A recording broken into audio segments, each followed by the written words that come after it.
everyone fine. By election ಬೆನ್ನಲ್ಲೇ JDSಗೆ ಅಸ್ತಿತ್ವದ ಭೀತಿ ಶುರುವಾಗಿದೆಯಾ? JDS ಇಬ್ಬಾಗ ಮಾಡೋದಕ್ಕೆ ಪ್ಲಾನ್ ರೆಡಿ ಇದೆಯಾ? ಇಲ್ಲಿ 2-3 ಥರ ವಿಚಾರ ಇದೆ ರೀ. ಮುಕ್ತವಾಗಿ ಹೇಳೋದಾದರೆ ದೇವೇಗೌಡರು JDS ಕಟ್ಟದಂಥ ದೊಡ್ಡ ನಾಯಕರು ಅವರ ಕಣ್ಣು ಮುಂದೆ ಪಕ್ಷವನ್ನು ಒಡೆಯಬಾರದು ಅಂತ ಸುಮ್ಮನಿದ್ದಾರೆ ಅಂತ ಕೂಡ ಒಂದಷ್ಟು ಮಾಹಿತಿಗಳಾಗಲೇ ನಾವು ಕೇಳಿದ್ವಿ. ಅವರ ಕಣ್ಣು ಮುಂದೆ JDS ಹೋಳಾಗುವುದು ಬೇಡ. ಅನೇಕರು ಹೇಳ್ತಿರ್ತಾರೆ. DK ಶಿವಕುಮಾರ್ ಅವರಾದರೂ ಹೇಳಬಹುದು, ಸಿದ್ದರಾಮಯ್ಯ ಅವರಾದರೂ ಹೇಳಬಹುದು, ಹೇಳದೇನೂ ಇರಬಹುದು. ಒಂದು 18-19 ಜನ ಶಾಸಕರು, 5 ಜನ 6 ಜನ ಆ ಕಡೆ ಈ ಕಡೆ ಸೆಳೆಯ ದೊಡ್ಡ ವಿಚಾರ ಆಗಲಾರದು ಇವತ್ತಿನ ಕಾಲಕ್ಕೆ. ಎಷ್ಟು ಮಟ್ಟಿಗೆ ಹೋಲ್ಡ್ ಮಾಡಿಟ್ಕೊಳ್ಳಬಲ್ಲರು ಅಂತ ಒಂದು ಪ್ರಶ್ನೆ ಬರುತ್ತೆ. ಅಂಥದ್ರಲ್ಲಿ ಈ ಬೈ ಎಲೆಕ್ಷನ್ವರೆಗೂ ಕೂಡ ಸುಮ್ಮನಿದ್ರಾ? ಈಗ ಅದಕ್ಕೆ ಮುಹೂರ್ತ ಕೂಡಿ ಬಂದುಬಿಟ್ಟಿದೆಯಾ?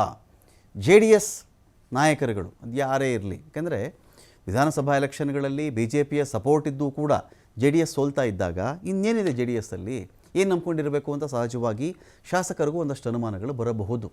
ಈ ಅನುಮಾನವನ್ನೇ ಬಂಡವಾಳ ಮಾಡ್ಕೊಳ್ಬಹುದಲ್ವಾ? ಚನ್ನಪಟ್ಟಣ ರಿಸಲ್ಟ್ ಬೆನ್ನಲ್ಲೇ ಆಪರೇಷನ್ ಹಸ್ತ ಏನಾದರೂ ಚುರುಕಾಗಿದೆಯಾ? ಸೈನಿಕ ಒಂದು ಹೊಸ ಬಾಂಬನ್ನು ಸಿಡಿಸ್ತಾ ಇದ್ದಾರೆ. ಇದು ಬಹಳ ಚರ್ಚೆಗೆ ಕಾರಣವಾಗ್ತಾ ಇದೆ. JDS ಶಾಸಕರು ಮನಸ್ಸು ಮಾಡಬೇಕಷ್ಟೇ. ಸುಮಾರು ಜನ ಟಚ್ಚಲ್ಲಿ ಇದ್ದಾರೆ, ಇಲ್ಲ ಅಂತಲ್ಲ, ಮನಸ್ಸು ಮಾಡಬೇಕಷ್ಟೇ JDS ಶಾಸಕರು ಅಂತ ಹೇಳಿ CPI ಒಂದು ಕಡೆ ಹೇಳಿದ್ದಾರೆ.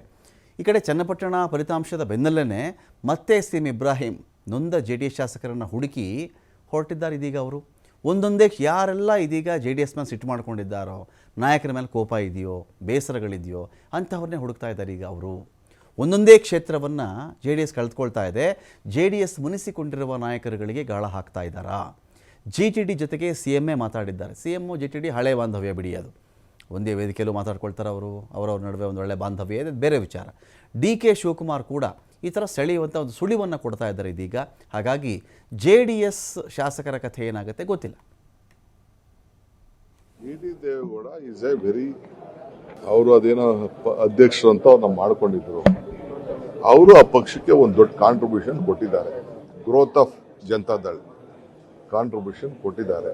ಕಾಂಟ್ರಿಬ್ಯೂಷನ್ ಅಂದರೆ ಅವರು ಅವ್ರ ಕುಟುಂಬ ಎಲ್ಲ. ನಾವು ಅವ್ರಿಗೆ ಆಫರ್ ಮಾಡಿದ್ದೋ ಹಿಂದೆ, ಬರ್ರಯ್ಯ ನಮ್ಮ ಜೊತೆ ಅಂತ ಹೇಳಿದ್ದಾರೆ.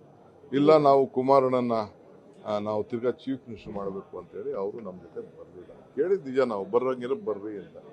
ಪಾಪ ಅವ್ರ ದಳದಲ್ಲೇ ಇರ್ತೀವಿ ಅಂತ ಹೇಳಿದ್ರು. ಈಗ ಪಾಪ ಅವ್ರಿಗೆ ನಡ್ಸ್ಕೊಂಡ ರೀತಿ ಶಾಸಕರು ವಾಪಸ್ ಬರ್ತಾರ.